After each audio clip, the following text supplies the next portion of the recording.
불교를 바로 보면 삶이 바로 보입니다. 안녕하세요.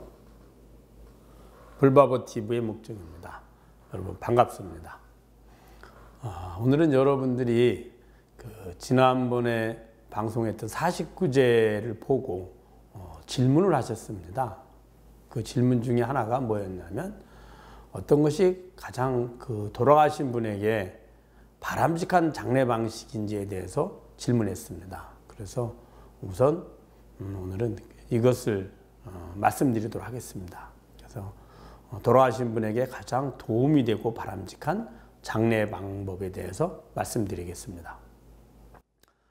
장례 방법을 이제 보면 보통 이제 화장을 하거나 매장을 하는 두 가지 방법이 있죠. 매장은 이제 그 시신을 땅에 이제 묻는 것이고요. 화장은 시신을 이제 말 그대로 화장을 해서 이제 납고를 하거나 혹은 산고를 하거나 혹은 수목장을 하게 됩니다. 그런데 이 각각의 그 문제점들이 다 있습니다. 우선 매장을 볼까요? 이제 매장의 좋은 점은 우리 민족의 전통 장례법이라는 겁니다. 그래서 얼마 전까지만 해도 이제 화장하는 것은 오히려 돌아가신 분을 두 번 죽게 한다. 이런 의식도 있었습니다. 유교적인 생각에 의해서 어떻게 돌아가신 부모님을 다시 불에 태우냐. 이건 너무 몰상식한 이야기다. 이런 이야기까지 했었습니다. 이제 그러다가 이제 요즘은 장지도 많이 부족하고 또 장례 절차도 복잡합니다. 또 선산이 있다 하더라도 외지에 나와서 살다가 선산에 매장하기가 쉽지가 않습니다. 그 마을이나 그분들이 많이 반대를 하거든요. 쉽지가 않습니다. 그래서 정부에서도 화장을 적극적으로 추천하는 그런 모습입니다. 그래서 화장이 점점점 늘어나는 상태입니다.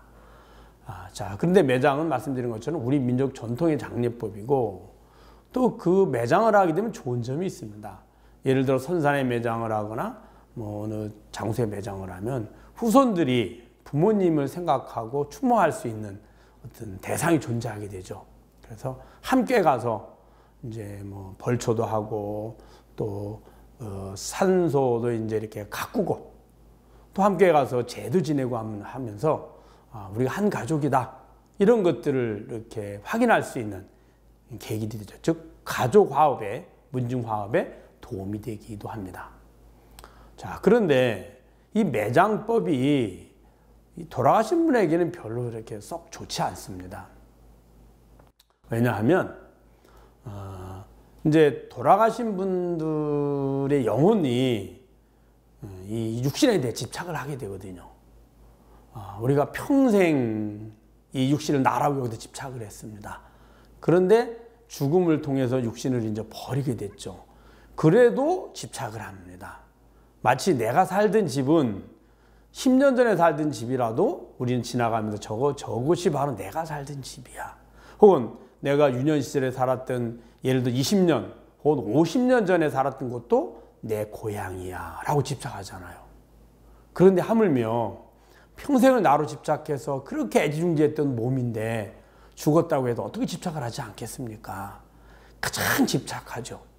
그리고 또 육신이 있어야지만 내가 이 생에서 사랑했던 가족이나 내가 아끼던 물건들, 내 육신을 통해서 얻었던 모든 조건들을 되찾을 수 있는데 그 육신이 죽었다 그래서 내가 어떻게 외면할 수 있겠습니까? 다시 되찾기 위해서 다른 몸을 되찾기는 어렵잖아요. 육신을 나로 집착했으니까 다시 되찾으려고 하는 거죠.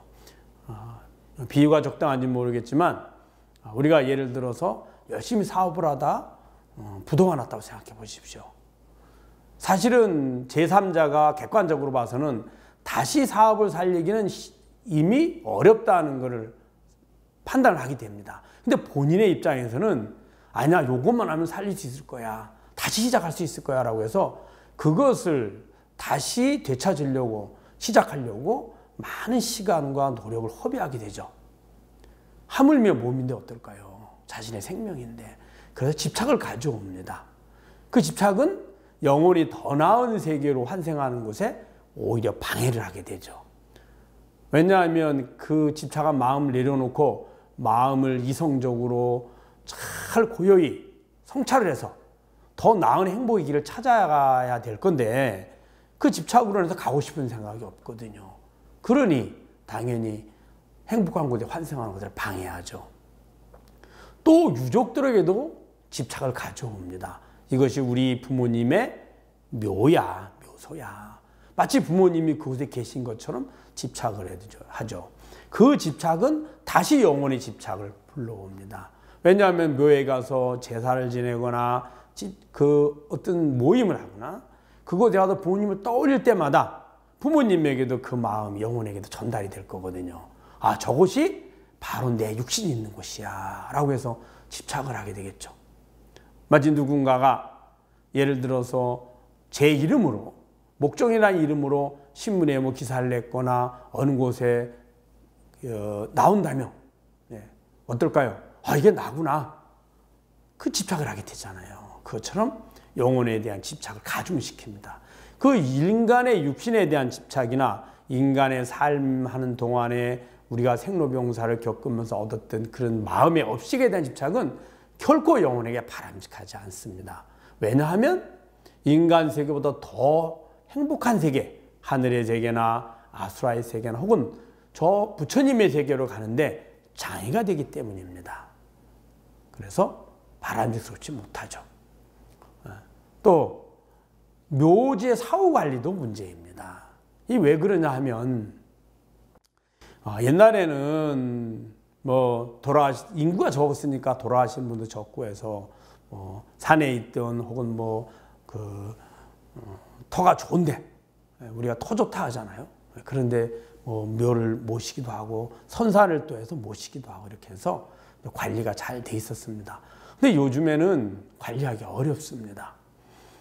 그러다 보니까 심지어는 추석 명절이나 설에 예를 들어서 묘에 가서 달해제를 지내려고 해도 그 묘 관리를 직접 가족이 못하고 후손이 못하니까 주위에 맡긴다든지 아니면 심지어는 아예 가지 않으니 거의 그냥 초목이 무성해서 묘인지 혹은 그냥 보통 산인지 알 수 없을 만큼 변해버린 곳이 아주 많습니다.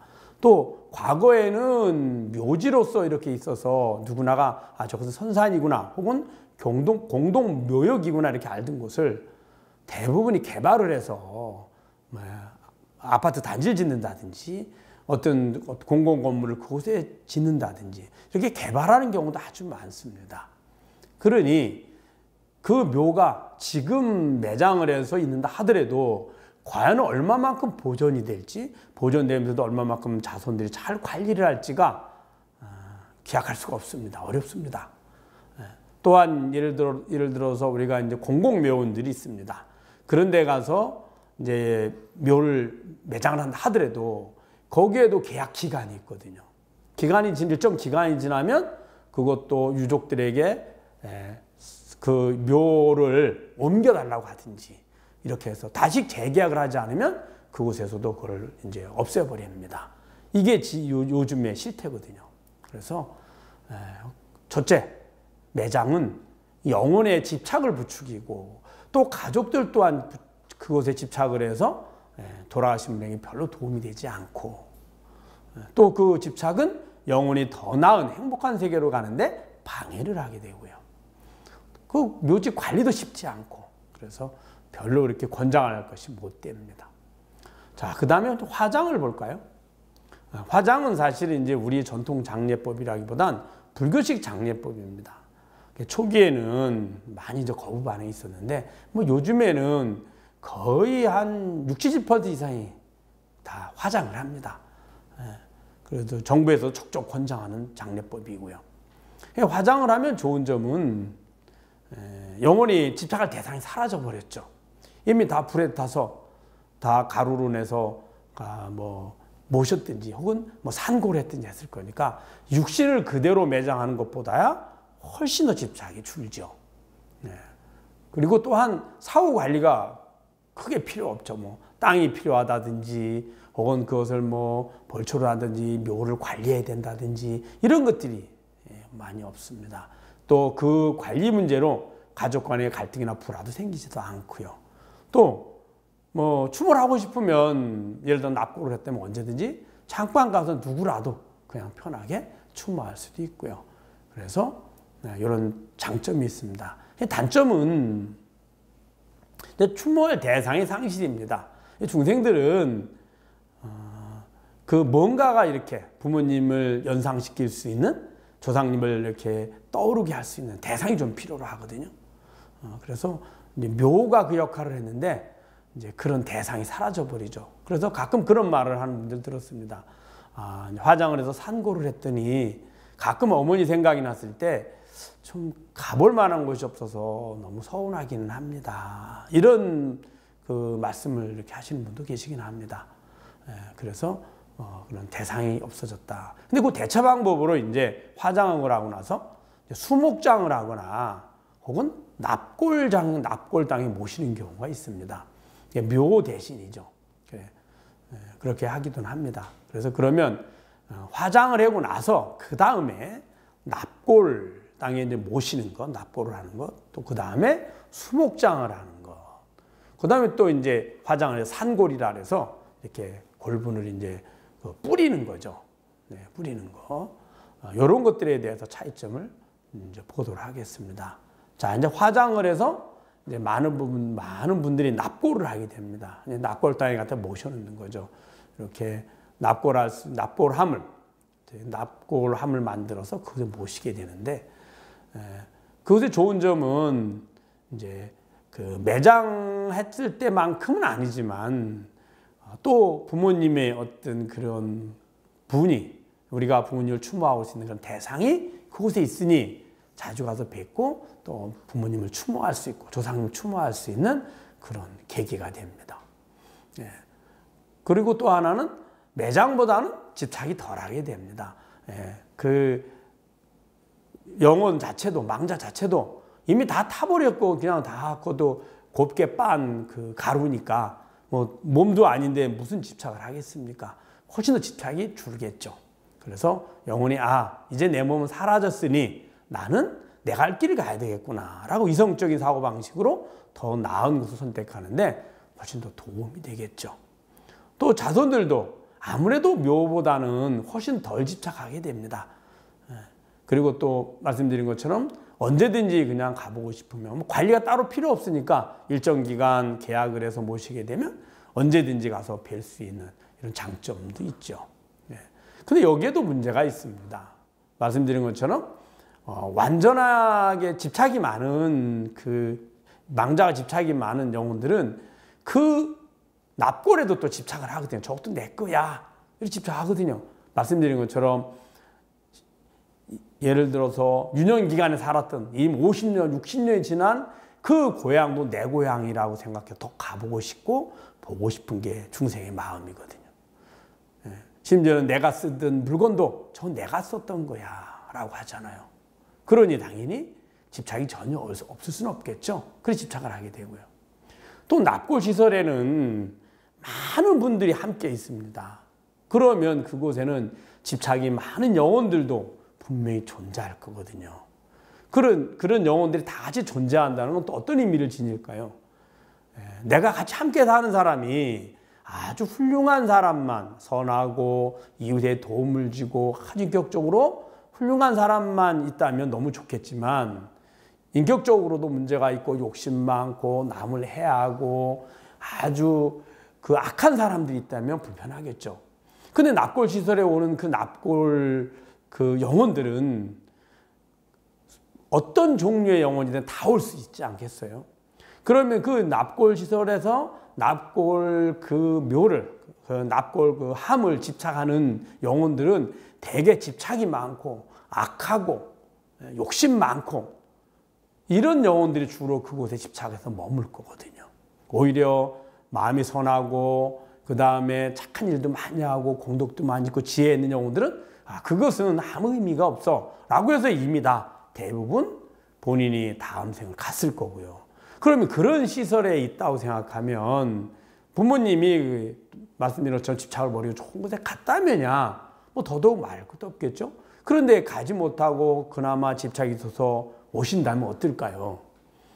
별로 좋지 않겠죠. 그래서 그런 문제들이 발생할 수 있습니다. 또 하나는 여기도 역시 이제 공공 납골 땅이든 혹은 민간 사설 납골 그 땅이든 계약 기간이 있습니다. 일정 계약 기간이 지나면 재계약을 하든지 아니면 폐기를 해야만 합니다. 근데 처음에는 부모님이 돌아가시고 하면 자손들이, 특히 일대 자녀들이 살아계실 때는 관리가 잘 됩니다. 그런데 그 부모님이 돌아가시고 나서 일대 자녀들이 돌아가시고 그 후대 손주대나 증손주대로 넘어가면 사실 관리하기가 쉽지가 않습니다. 관심도 별로 없죠. 그럼 그 이후가 또 문제가 됩니다. 그래서 이것도 크게 그렇게 바람직한 모습은 매장보다 바람직하지만 바람직하지 않다고 생각할 수 있습니다. 자, 그 다음에 이제 그 수목장이 있습니다. 요즘 이제 수목장을 좀 많이 하는 편이기도 합니다. 이제 수목장은 화장을 하고 나서 그 6월분을 수목장지가 있습니다. 정해진 지역의 지방자치단체 이제 허락을 받아서 수목장지를 만듭니다. 그리고 장지 내에 나무들을 선정을 해서 이제 그 나무 중에 하나를 선정해서 그 나무 밑에 골분을 묻거나 그 골분을 한 그대로 이제 매장을 하거나 혹은 그 밑에 흙을 섞어서 이제 같이 이렇게 묻습니다. 이게 수목장이랍니다. 그리고 그 나무에다가 그 돌아가신 영가님의 이름을 붙여놓죠. 이렇게 명패를 달아놓습니다. 이것은 납골보다는 좀 낫습니다. 그래도 왜냐하면 한번 그렇게 해놓으면 뭐 나중에 재계약을 하든 안 하든 이미 나무 밑에 묻었으니 크게 관리할 필요는 없겠죠. 이미 흙으로 돌아갔잖아요. 자, 그런데 여기에도 또 문제가 있는 게 돌아가신 분의 영혼의 입장에서는 또한 집착을 합니다. 아, 저게 내 나무야. 가족들도 우리 어머니 나무야. 우리 부친의 나무야. 우리 할아버지 나무야. 집착하잖아요. 그곳에 가서 또 꽃도 올리고 음식도 올리고 제도 지내잖아요. 그러면 집착이 조금 떨어졌든 돌아가신 분도 저게 내 집인가 봐. 다시 집착할 수 있는 인연이 생기거든요. 원인이 돼요. 그래도 집착하게 됩니다. 그래서 마치 그 나무가 자기인 양 착각을 하게 됩니다. 자기 집이 되는 거죠. 또한 나무는 살아있는 생명체입니다. 살아있는 생명체란 말 그대로 나무의 영혼이 있습니다. 뭐 일부 종교에서는 인간만이 영혼이 있고 나머지 영혼이 없다고 생각하는데 그렇지 않습니다. 모든 삼라만상은 다 영혼을 지니고 있습니다.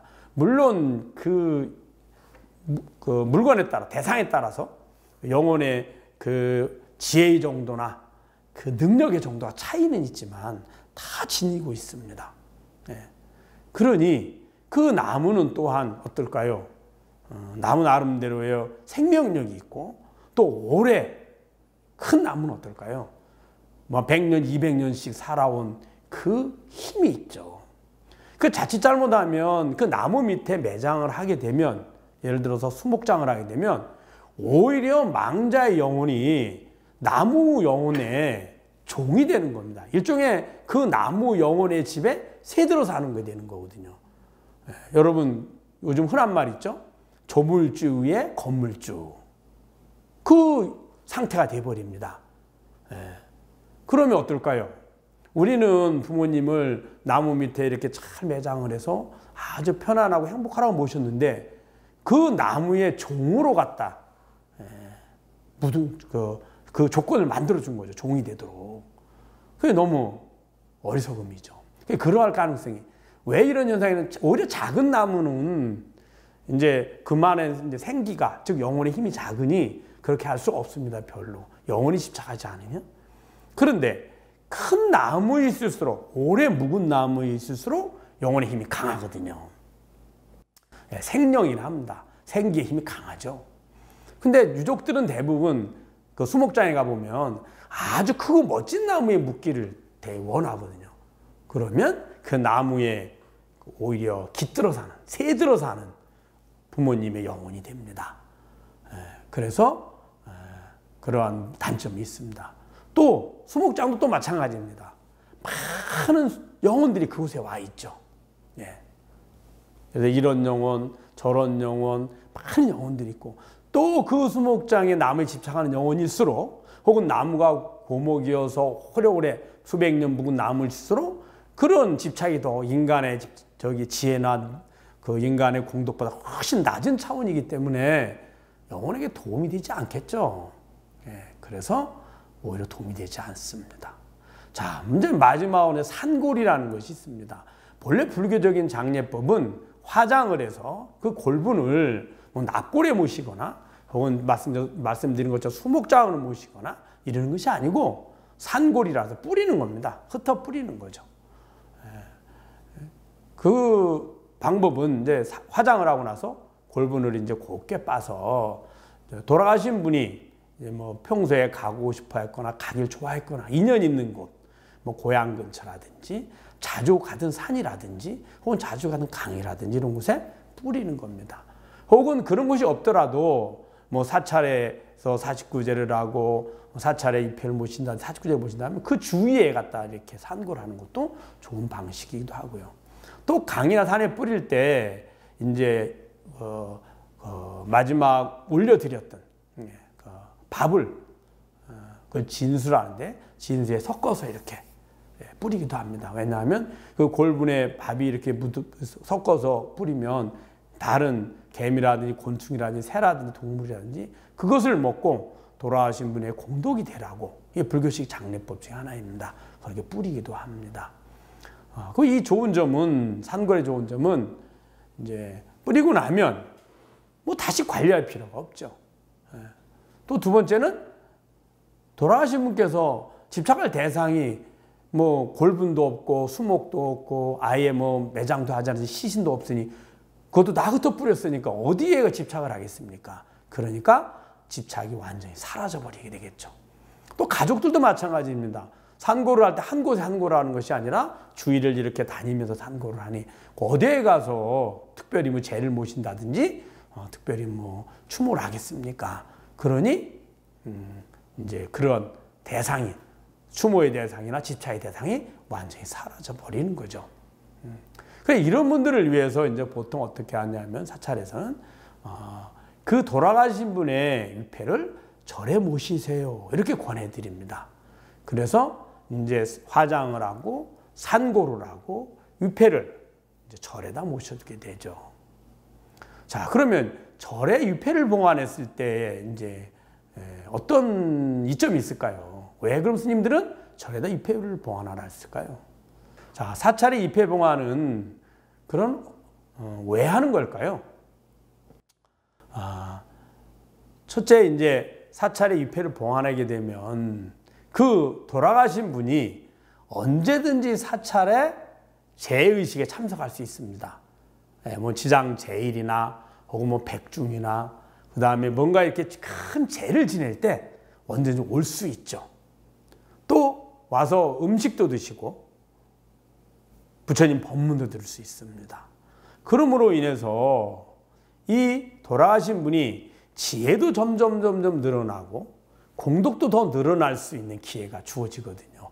언제든지 본인의 마음만 내면 가능하거든요. 이게 왜 가능하냐면 원래 사찰에는 어떤 영혼든지 마음대로 들어올 수가 없습니다. 왜냐하면 신장님들이 지키고 있거든요. 그래서 절에서 천도제를 지내거나 49제를 지냈을 때 그 영혼이 들어올 수 있는 거는 스님들이 오라고 부르잖아요. 그러니까 들어오라고 이미 초청을 받은 영혼들인 거예요. 그들은 당연히 부처님께 공양을 올렸고 초대를 받은 사람들이니 영혼들이니 당연히 들어올 수 있죠. 입구에서 신장님들이 사천왕이나 신장님들이 보내주는 거거든요. 들어올 수 있어요. 근데 초대받지 않은 영혼들은 들어올 수가 없습니다. 그래서 일반 잡신이나 이런 것들은 신종님들이 다 지키고 있거든요. 그럼 못 들어오죠. 그래서 절에서 화엄신장을 신중단을 모시게 되잖아요. 그분들이 이게 부처님의 궁전이니 부처님 계시는 곳이니까 마치 청와대 대통령이 계시니까 다 지키고 있잖아요. 그와 같습니다. 그래서 다 지켜도 못 들어오게 됩니다. 근데 그곳에 위패를 모셔놓으면 그 사찰 내에 주민이 되는 겁니다. 일종의. 예를 들면 아파트 새로 신축 아파트는 외부인이 들어가기 어렵잖아요. 그래서 이 입주민이 문을 열어주든지 아니면 어느 곳에 방문한다고 다 허락을 받아야지만 들어갈 수 있잖아요. 똑같습니다. 그런데 입회를 모셔놓으면 입주민이 되는 거예요. 본인이 언제든지 들어올 수 있는 자격이 주어지는 거죠. 입회를 모신다 그래서 그 돌아가신 분이 항상 그곳에 계시는 것은 아닙니다. 언제든지 본인이 마음이 났을 때 올 수 있는 자격이 주어지는 거죠.